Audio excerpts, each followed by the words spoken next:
It's Faizan Raza presents.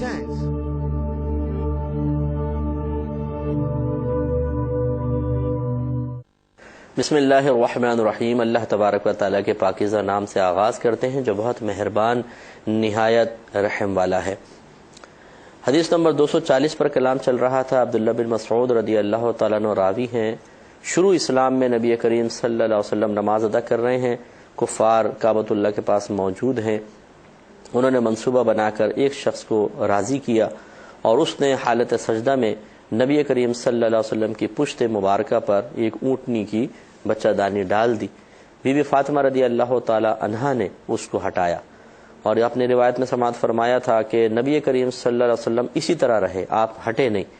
یعنی وہ بچہ دانی ڈال دی تو آپ نے سجدے کو طویل کر دیا۔ پھر بی بی فاطمہ رضی اللہ تعالی عنہا نے اس کو ہٹایا اور جب سرکار صلی اللہ علیہ وسلم نے اپنی نماز مکمل فرمائی تو اللہ تعالیٰ کے حکم سے ہی ان کے لیے سب کے لیے نام لے کر 7 آدمیوں کا نام لے کر دعائے ضرر فرمائی، جس کا نتیجہ یہ نکلا کہ وہ دعائے ضرر ان کے حق میں قبول ہوئی اور غزوہ بدر میں وہ سب کے سب مارے گئے۔ اور نبی کریم صلی اللہ علیہ وسلم نے وہاں جو لوگ مارے گئے تھے انہیں ایک کنویں میں ڈلوا دیا تھا، اندھا کنواں تھا، پانی وغیرہ نہیں تھا، تو اس میں صحابہ نے خود دیکھا کہ یہ 7 کے 7 وہاں پر موجود تھے۔ تو ہمارا ایک طویل کلام اس پر ہوا تھا اور ہم آخر میں بس اس بات پر آئے تھے کہ نبی کریم صلی اللہ علیہ وسلم کو ان لوگوں نے سب چیزیں دیکھیں، 40 سال تک آپ کے عمل مبارکہ کو دیکھا، کوئی اس میں نقص نہیں، کوئی کوتاہی نہیں، کوئی خرابی نہیں۔ اسی طریقے سے 40 سال تک نبی کریم صلی اللہ علیہ وسلم نے ہاتھ میں قلم نہیں پکڑا ہے، یہ کبھی کچھ لکھا ہو، کبھی کسی استاد کے پاس نہیں بیٹھے ہیں،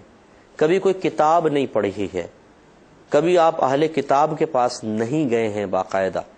یہ تمام چیزیں سرکار کی نبوت پر کامل دلیل تھیں، اس طریقے سے کہ اگر آپ لکھنا جانتے تو یہ کہہ سکتے تھے کہ 40 سال کے بعد انہوں نے اپنی طرف سے قرآن لکھ کر لے آئے ہیں۔ اگر نبی کریم صلی اللہ علیہ وسلم کتابیں پڑھتے تو یہ کہہ سکتے تھے کہ آپ نے ان کتابوں سے مواد جمع کر کے ایک نئی کتاب بنا لی ہے۔ اگر سرکار صلی اللہ علیہ وسلم کسی استاد کے پاس بیٹھتے تو کہتے اپنے استاد سے سن لیا ہے۔ اہل کتاب کے پاس سرکار جاتے تو کہتے کہ وہ اہل کتاب چونکہ کتاب والے تھے، انہوں نے کچھ باتیں اپنی پرانی کتابوں کی بتائی ہوں گی تو آپ نے ایک نئی کتاب وضع کر لی۔ تو اللہ تبارک و تعالیٰ نے آپ کو ہر اس قسم کے الزام سے بالکل بری رکھنے کے لیے 40 سال تک نہ ہاتھ میں قلم پکڑوایا، نہ کسی استاد کے پاس بیٹھنے دیا، نہ کوئی کتاب پڑھوائی، نہ کسی اہل کتاب کی صحبت میں آپ باقاعدہ رہے، 40 سال تک ان کے درمیان رہے اور اس کے بعد ایک ایسی کتاب لے کر آئے کہ جس کتاب کے مضامین کا مقابلہ کرنا وہاں کے فصحاء اور بلغاء کے لیے بھی ناممکن ہو گیا اور ان کو ہتھیار ڈالنے پڑے کہ ہم اس کا مقابلہ نہیں کر سکتے، اتنی فصیح و بلیغ عبارت، جس سے ظاہر ہو گیا کہ جو نبی کسی سے پڑھا نہیں اور وہ آپ کے سامنے کلام کر رہا ہے، 40 سال تک کلام کر رہا ہے اور اب بالکل ہٹ کر ایک دم ایک نیا کلام لے کر آیا ہے جو اس نے اس سے پہلے کبھی کیا نہیں، اس کا مطلب پھر وہ اپنے پاس سے تو نہیں بنا رہا بلکہ وہ کسی کا دیا ہوا ہے اور وہ اللہ تبارک و تعالیٰ کا دیا ہوا ہے۔ اسی طریقے سے پھر نبی کریم صلی اللہ علیہ وسلم کے معجزات ہیں، پھر اسی طرح آپ کی دعاؤں کی قبولیت ہے، اسی طرح وہ غیبی خبریں جو مستقبل کے بارے میں دے رہے ہیں اور پوری ہو رہی ہیں۔ ان تمام چیزوں کو دیکھنے کے بعد وہ ایمان دیکھنے کے باوجود ایمان نہ لائے تو یہ ایک بدبختی کی بات تھی۔ میں اسی پر آپ کی خدمت میں پچھلے پروگرام کے لاسٹ میں عرض کر رہا تھا کہ ہم لوگ تو یہ سب کچھ دیکھ چکے ہیں نا، ہم تسلیم بھی کر چکے ہیں، ہم مانتے بھی ہیں، پھر اس کے باوجود ہمارا رویہ غیر مناسب ہوتا ہے۔ اور اس پہ میں ایک مثال سے سمجھا رہا تھا کہ اگر ہمارے محلے میں کوئی بابا جی آ جائیں اور وہ بابا جی آ کر ہمیں ہمارے معاملات کی خبر دینا شروع کر دیں، مثلا کسی کو کہیں کہ بیٹا تمہاری نوکری نہیں ہے اس وجہ سے پریشان ہو، جب تمہارے ہاں بچہ نہیں ہے اس وجہ سے پریشان ہو، پرسوں تمہارے گھر میں لڑائی ہوئی تھی اور تمہارے شوہر نے یہ کہا تھا، تم نے یہ جواب میں کہا تھا، عورت کہ واہ بھی بالکل صحیح بتایا، ایسے 10-15 خبریں دے دیں تو کیا ہوگا، پورا محلہ وہاں پہ جمع ہو جائے گا اور ان کو منتیں کرے گا حضور کچھ اور بتائیے، اور اگر وہ بابا کہے نہیں پہلا کھانا لے کر آؤ،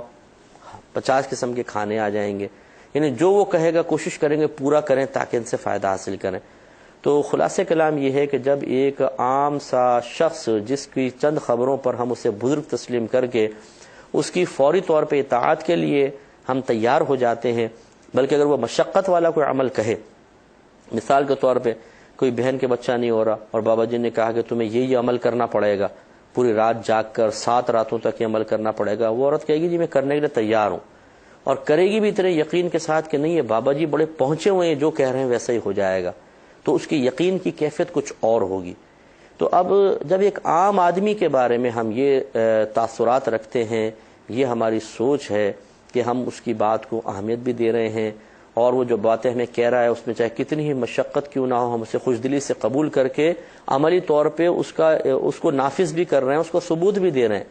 تو پھر نبی کریم صلی اللہ علیہ وسلم کے بارے میں کیا گمان ہے کہ جتنے بھی بزرگ ہیں وہ تو سرکار کے قدموں کی گرد کی برکت سے بزرگی ان کو حاصل ہوئی ہے، ان کا کہنا ہم کیوں نہیں مانتے، ان کو کیوں صحیح طریقے سے تسلیم نہیں کرتے؟ اس پر ہمیں سوچنا چاہیے۔ ہمیں کون سی ایسی مزید دلیل درکار ہے کہ پہلے وہ ہمارے سامنے آ جائے تو ہم نبی کا کہنا مانیں؟ تو ہمیں سرکار صلی اللہ علیہ وسلم اخروی معاملات پہ ہزاروں چیزوں کی خبر دے رہے ہیں، ہمیں پرواہ نہیں ہوتی ہے۔ سرکار نے ارشاد فرمایا کہ سب سے پہلے بروز قیامت تم سے تمہاری نماز کے بارے میں حساب و کتاب ہوگا، اگر اس میں یہ مکمل ہوئی تو آگے منزل آسان ہے، اگر اس میں خسارہ ہوا تو آگے نقصان ہے۔ لیکن ہمیں کوئی کان پہ جوں رینگتی ہے، ہمیں چھوٹی چھوٹی مصروفیات نماز سے دور کر دیتی ہیں، وہ زیادہ امپورٹنٹ ہے۔ نبی کریم صلی اللہ علیہ وسلم کی خبر کی کوئی پرواہ نہیں ہے۔ ایسے آپ ارشاد فرماتے ہیں کہ جو جان بوجھ کر نماز قضا کرے گا تو اللہ تبارک و تعالی اسے بروز قیامت فرعون، حامان اور ابی بن خلف کے ساتھ اٹھائے گا۔ آپ اندازہ کریں، فرعون خدائی کا دعویٰ کرنے والا پکا کافر، حامان اس کا وزیر تھا جو اس کو کفر کی طرف مائل رکھتا تھا اور موسیٰ علیہ الصلوۃ والسلام پر ایمان لانے سے روکتا تھا، اور ابی بن خلف یہ گستاخ رسول تھا۔ تو گویا کہ نبی کریم صلی اللہ علیہ وسلم فرما رہے ہیں کہ جو نماز قضا کرے گا، جان بوجھ کے قضا کرے گا اور توبہ بھی نہیں کرے گا، تو ایسا شخص کافر کے ساتھ، کفر کی دعوت دینے والے کے ساتھ اور گستاخان رسول کے ساتھ کھڑا کیا جائے گا۔ لیکن ہم ان باتوں کو ایک کان سے سنتے ہیں، دوسرے کان سے نکالتے ہیں۔ 2020 میچ آ رہا ہو پاکستان کا، 4 گھنٹے 3 گھنٹے یکسوئی کے ساتھ ٹکٹکی باندھ کے دیکھ لیں گے اور ناچیں گے اور شور مچائیں گے، سب کچھ کر لیں گے، لیکن اسی مسلمان کو کہیں کہ صرف 5 منٹ کے لیے تم فجر کی نماز پڑھ لو، 10 منٹ میں ظہر کی نماز پڑھ لو، 10 منٹ میں عصر کی نماز پڑھ لو، 20 منٹ میں 10 منٹ میں 15 منٹ میں مغرب پڑھ لو، 20-25 منٹ میں چلو عشاء پڑھ لو، وہ تیار نہیں ہوگا،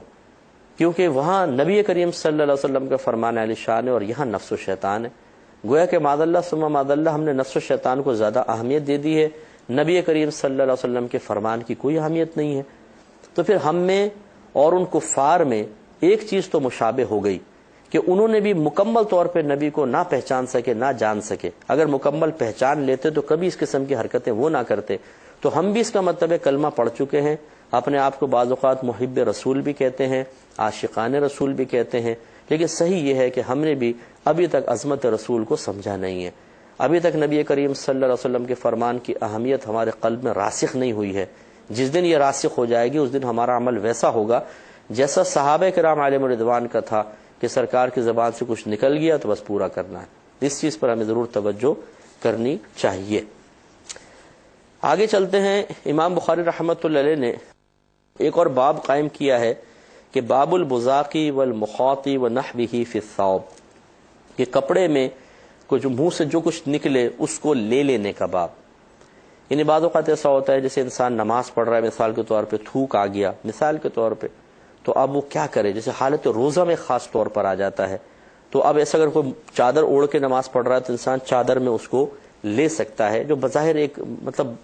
کراہت والا عمل صحیح لگتا ہے، لیکن اب وہ کرے کیا؟ قرات میں معنی بن جاتی ہے منہ کا، اچھا تھوک بھی نہیں سکتے ہیں، بعض اوقات مسجد میں ہوتے ہیں تو کیا کریں؟ تو یہ گویا کہ ایک شریعت نے ہمیں حل بتایا ہے کہ اس طرح تھوک وغیرہ لیا جا سکتا ہے کہ کپڑے وغیرہ میں، اور اس کو زمین پر نہ گرنے دیا جائے، آلودہ نہ ہونے دی جائے، بعد میں جا کے کپڑا وغیرہ دھو سکتے ہیں۔ تو اس قسم کا جو معاملہ ہے وہ یہاں پر امام بخاری رحمۃ اللہ علیہ ذکر فرمانا چاہتے ہیں۔ اس میں پہلے حدیث بعد میں لے کر آئے ہیں، پہلے ایک چھوٹا سا ذکر کرتے ہیں کہ عروہ نے کہا کہ حدیبیہ کے زمانے میں نبی کریم صلی اللہ علیہ وسلم جب تشریف لائے تھے عمرہ کرنے کے لیے، کہ اس نے آ کر یہ دیکھا، آپ کو تھوڑا سا میں پہلے پس منظر عرض کر دیتا ہوں۔ جب نبی کریم صلی اللہ علیہ وسلم فتح مکہ سے پہلے عمرہ کرنے کے لیے گئے تو حدیبیہ کے مقام پر ٹھہرے، تو کفار نے منع کیا، ہم آپ کو اندر نہیں آنے دیں گے۔ اور یہاں ایک معاہدہ کریں گے۔ سرکار نے فرمایا ٹھیک ہے، اسے صلح حدیبیہ کا نام دیا جاتا ہے۔ تو وہاں سے عروہ بن مسعود ثقفی یہ آئے تھے اور انہوں نے آ کر ملاحظہ کیا کہ صحابہ کرام آپ کے ساتھ کیا معاملہ کر رہے ہیں، اور اس نے گفتگو بھی کی تھی۔ تو اس کا ایک منظر یہاں پر وہ بیان کر رہے ہیں، اور بعد میں یہ صحابی ایمان لے آئے تھے۔ میں نے پچھلی دفعہ 2 3 4 5 6 پروگرام پہلے ان کے بارے میں پوری تفصیل ذکر بھی کی تھی۔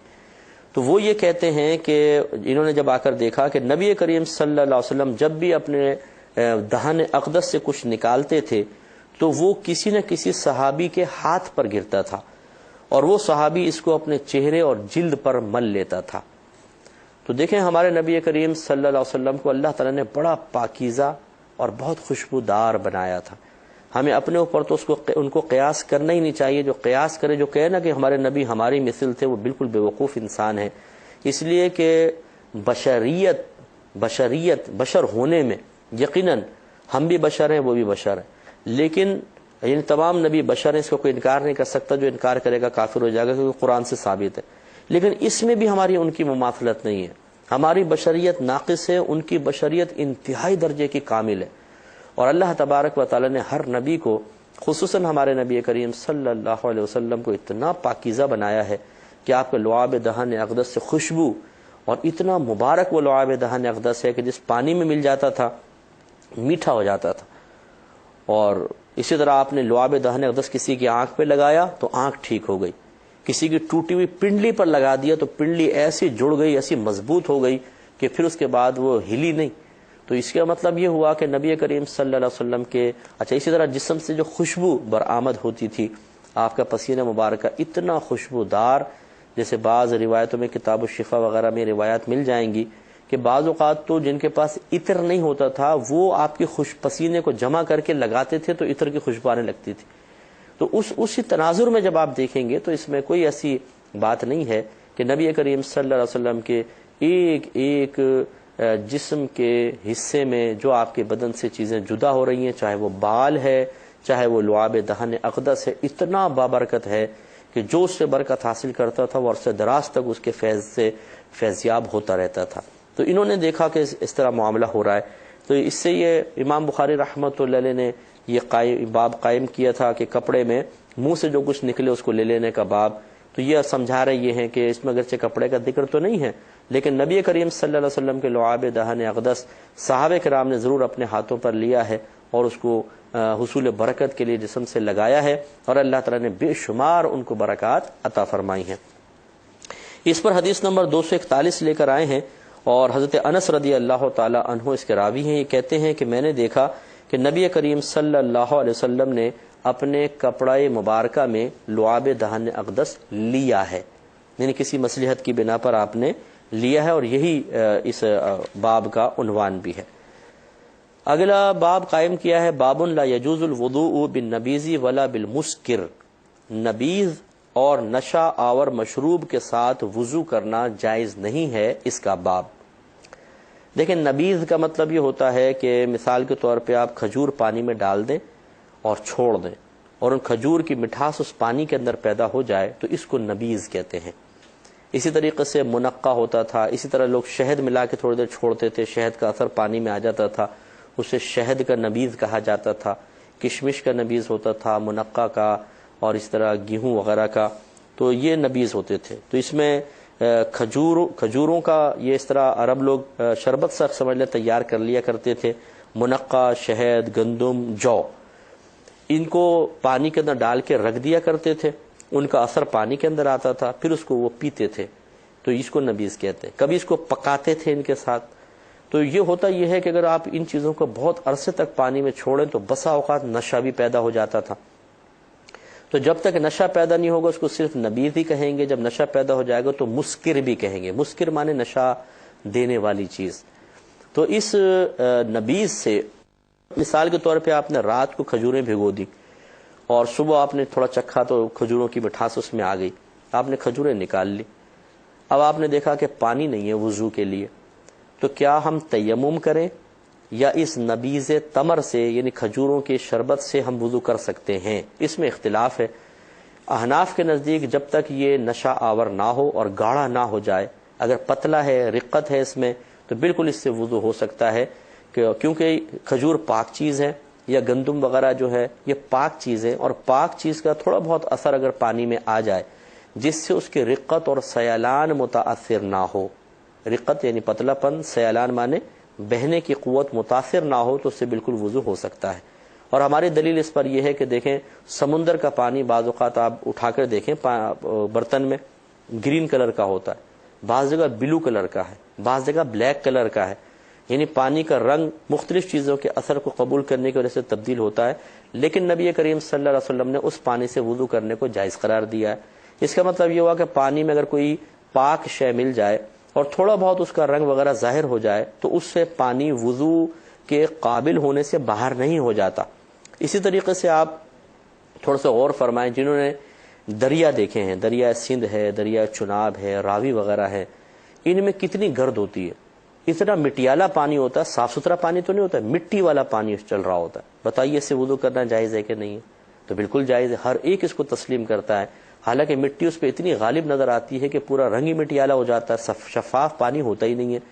تو معلوم ہوا کہ مٹی چونکہ پاک ہے، وہ پانی کے ساتھ ملی، اگرچہ اس کا رنگ پانی کے اوپر غالب آ گیا، لیکن پھر بھی اس سے وضو کرنا جائز ہے، کیونکہ پانی کا پتلا پن بھی ختم نہیں ہوا اور بہنے کی صلاحیت بھی ختم نہیں ہوئی، یعنی گاڑھا نہیں ہوا۔